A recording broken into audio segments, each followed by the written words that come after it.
c'est important, les sentiments, les émotions. OK? C'est tellement important que si on veut que les petits collaborent avec nous, on ne peut pas passer à côté de ça. Mais pour une raison ou pour une autre, on n'est pas habitué d'écouter les sentiments. Vous me voyez venir, hein? En fait, avant d'apprendre à quoi faire, comment écouter, il faut d'abord prendre conscience de qu'est-ce qu'on fait et pourquoi ça ne fonctionne pas. Quand les sentiments sont positifs, c'est plutôt facile de les accepter. Du genre, wow, t'adores les crêpes de papa, hein? Ah oui. Puis t'es tout content de l'arrivée du nouveau bébé. Quel bonheur! Heureuse d'entendre ça. Mais quand nos enfants expriment un sentiment négatif, comment tu peux en avoir assez des crêpes? Ben non, c'est ton plat préféré. Tu veux que je renvoie le bébé? Ah ouais, ça c'est une chose terrible à dire, hein? Que je t'entende plus parler comme ça. On reproduit ce qu'on a vécu. On ne sait pas quoi faire autrement. OK? Alors, effectivement, ça aide de déjà prendre conscience du fait qu'on le fait et des effets que ça fait. Et c'est la première étape pour changer. Pour un peu sentir qu'est-ce que ça fait quand on n'écoute pas nos sentiments, qu'ils soient positifs ou négatifs, je vais vous faire une petite expérience, OK? Je vais essayer de vous faire imaginer que un beau matin, vous vous réveillez puis vous vous sentez pas très bien, OK? Vous avez manqué de sommeil pendant la nuit, puis vous sentez que le mal de tête est pas loin. Vous me suivez jusque-là? OK. Mais là, il faut aller au travail, OK? Puis vous décidez, quand vous allez au travail, vous allez arrêter de vous acheter un petit café, OK? Et puis là, vous rencontrez une collègue de la maternelle où vous travaillez, OK? Puis là, vous lui dites, « Bon sang, j'ai pas envie d'aller travailler aujourd'hui, hein? Faire face à tous ces enfants bruyants puis bagarreurs. J'aurais juste envie de retourner à la maison, prendre un comprimé, puis passer la journée au lit. » Maintenant, ce que j'aimerais savoir, c'est quelle serait votre réaction si votre ami vous disait, elle va vous nier vos sentiments, puis elle va vous gronder pour votre mauvaise attitude. Je vous le dis d'avance, OK? Hé! Arrête de te plaindre! Les enfants sont pas si méchants que ça! Tu devrais pas parler d'eux comme ça! De toute façon, tu sais que t'auras du bon temps quand tu y seras, hein? Voyons, souris! Ça calme pas quelqu'un, hein? Calmez-vous, hein? Il n'y a rien pour faire monter... Ouais. Mais moi, ce que j'aimerais, c'est que vous me nommiez des sentiments. Comment vous vous sentez en entendant ça? Incomprise, peut-être? On peut-tu commencer par ça? Pas écouter. OK. Quoi d'autre? Frustré. Ouais. Quoi d'autre? Et que c'est difficile de nommer des sentiments, hein? Non, mais ça se promène pas dans la rue. On a de la difficulté à identifier ça, des sentiments, hein? On sent juste qu'il y a un truc, là, ici, là, qui va de travers, là, mais on ne sait pas exactement qu'est-ce que c'est. On n'est pas habitué à mettre des mots dessus. OK, on va essayer un autre. Votre amie, cette fois-ci, elle va vous donner des conseils. Ben voyons, tu dois te reprendre, hein? Tu sais que tu as besoin de ce travail-là. Tu devrais arrêter de prendre ces cafés et plutôt boire des tisanes calmantes, méditer dans la voiture avant d'entrer en classe. Comment est-ce qu'on se sent devant des conseils comme ça? Ça énerve. Ouais. On se sent jugé, bien sûr. Ça ne s'arrête pas là, hein? Elle va peut-être vous faire un gentil discours philosophique. Et il n'y a pas de travail parfait, là. C'est juste comme ça, la vie, hein? Ça ne donne rien de se plaindre.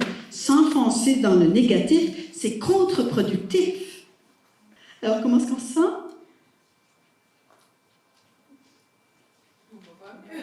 Pas mieux, bien sûr. Pas écouter. Ça revient, hein? Incompris, pas écouter. Moi, je continue. elle va vous comparer à une autre enseignante.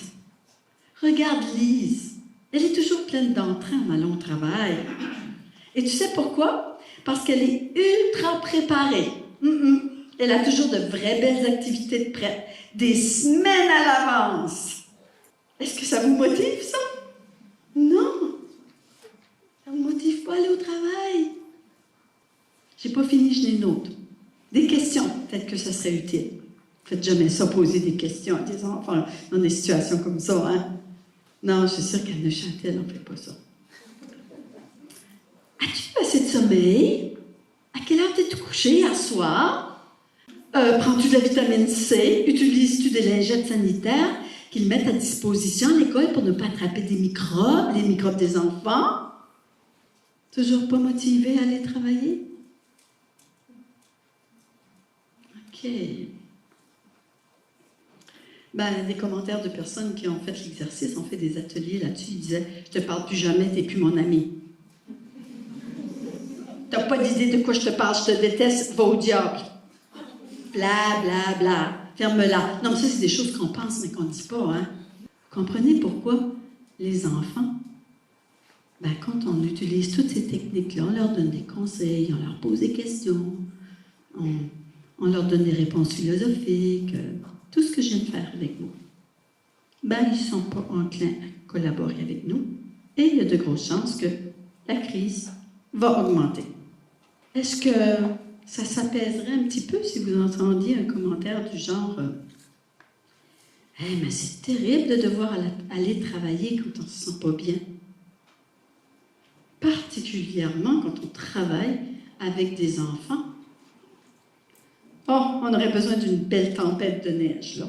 Peut-être d'un petit ouragan qui fermerait les écoles, juste pour la journée.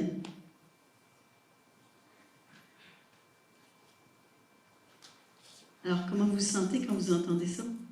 Écoutez, un petit peu plus. Soutenu. Envie peut-être de continuer à lui parler à cette personne-là? On appelle ça l'écoute des sentiments. On appelle ça l'empathie. C'est un truc qui est très difficile à faire. Parce que quand nous-mêmes, on vit des sentiments pas agréables, on n'a pas envie d'écouter. Ça n'arrive pas avec les enfants avec lesquels ils sont dans vos vies. Par exemple, on ne leur dit pas des choses du genre « Oh !» Quand on lit leurs sentiments. « Tu détestes pas vraiment l'école, hein? Tu vas t'amuser quand tu seras là. Oh, tu sais que tu aimes jouer avec les cubes. » On essaie de les enjolier un petit peu quand ils ne sont pas contents, ils ne veulent pas aller à l'école. Hein? Y a-t-il déjà un enfant qui a répondu « Ouais, t'as raison, tu viens juste de me rappeler que j'aime l'école. » Non, ça n'arrivera pas, hein? Mais ça n'arrivera pas, hein? Regarde, la vie n'est pas juste, là. Tu dois arrêter avec tes « Il y en a plus que moi. La sienne est meilleure. » Alors, qu'est-ce qui est la probabilité que votre enfant réponde « Oh, ça, là, je me sentais tout de travers, mais maintenant que tu m'as expliqué que la vie est injuste, là, je me sens beaucoup mieux. Merci, papa. » Ça, c'est la philosophie. Essayons les questions.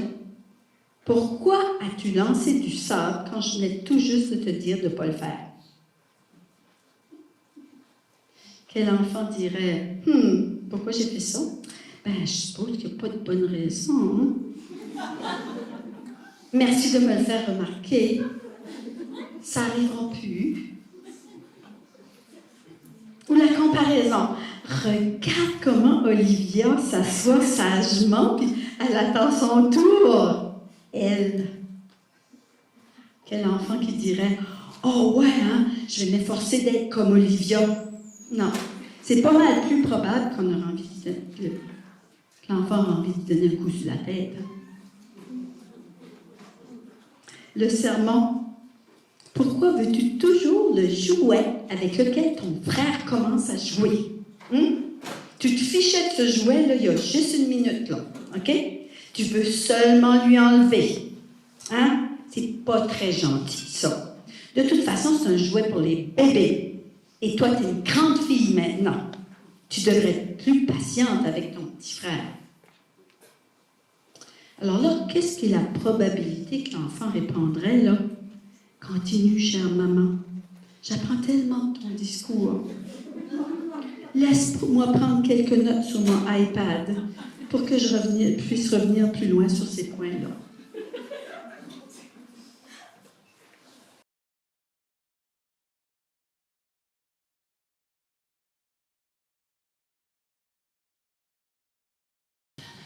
Alors en fait, moi, c'est plus une réflexion qu'une question.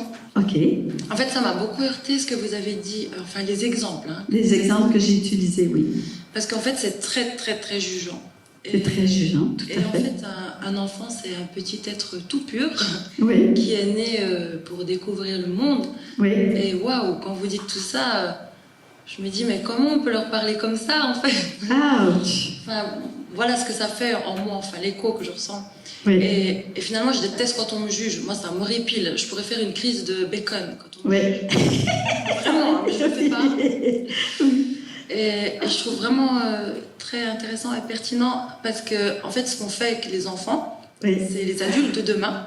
Exact. Et en fait, je reconnais des adultes, en fait, qui me parlent des fois vraiment pas très bien. Oui. Et en fait, grâce à vous, je comprends en fait que c'est dû peut-être à leur éducation. Alors peut-être que s'ils me jugent parce que j'ai fait une cut qui leur plaît pas, oui. en fait, c'est pas vraiment de leur faute. C'est dû à ce qu'ils ont vécu. Donc je trouve vraiment chouette de relever ces exemples qui nous confrontent en fait à des mots qu'on pourrait utiliser. Tout à fait. À être attentif, parce que ça peut poursuivre toute une vie. Voilà. Ça peut nous suivre toute une vie. Exactement. Merci beaucoup pour ce commentaire. Non, merci à vous.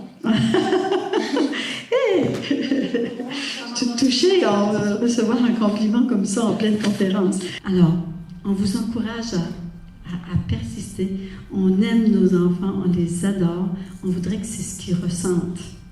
Parfois, ça prend seulement les mots pour qu'ils puissent le ressentir.